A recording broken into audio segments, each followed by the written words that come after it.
Perjuangan Martin Luther, seorang tokoh reformator gereja dari Jerman pada abad ke-16. Martin Luther dilahirkan di sebuah kekaisaran Romawi suci.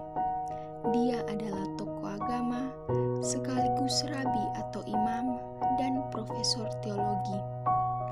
Dia dikenal bukan saja sebagai seorang penggerak reformasi, tapi Martin Luther dikenal sebagai seorang tokoh yang membawa pembaharuan pergerakan kebenaran Injil di dalam iman Kristen.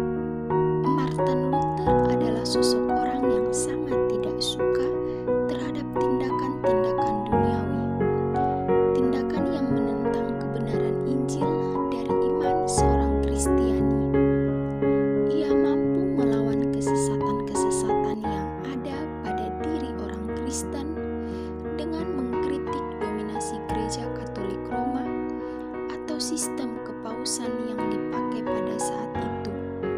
Dengan kritik dan tesisnya, ia menolak doktrin dari gereja Katolik Roma yang tidak sesuai dengan ajaran Kristus. Martin Luther pun mendapat perlawanan dari Paus karena dianggap menentang kekuasaan dan mengancam pemerintahan Romawi pada saat itu. Namun Martin Luther tetap berjuang untuk membuktikan kesesatan ajaran Paus.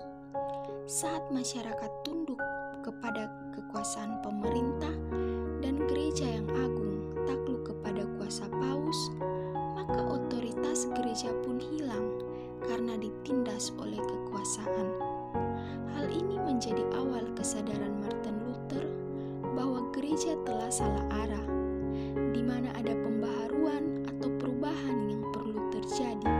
Semua tradisi dan praktik tidak berguna lagi jika tidak dilandasi dengan ketulusan. Ketika Paus menerbitkan surat penghapusan dosa atau indulgensi untuk dibeli dan dipakai sebagai lambang penebusan dosa, maka Martin Luther menolak ajaran itu dengan mengeluarkan 95 dalil tentang protes pengampunan dosa.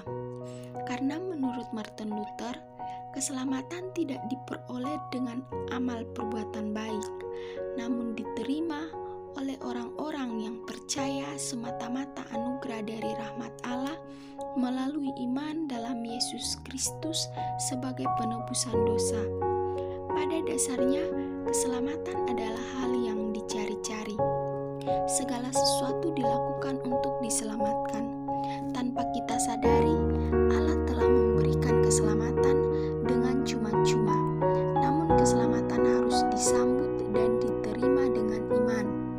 Iman yang didasari oleh firman Tuhan dan iman yang percaya sungguh-sungguh akan karya Allah.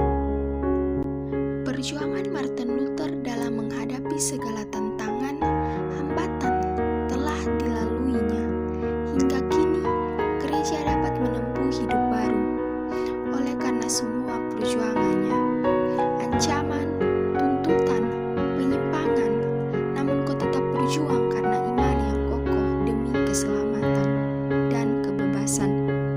Demi engkau perintis reformasi gereja, perjuanganmu kami kenang, semangatmu kami banggakan, pembelaanmu kami hargai. Martin Luther, sang tokoh reformator gereja Kristen Protestan.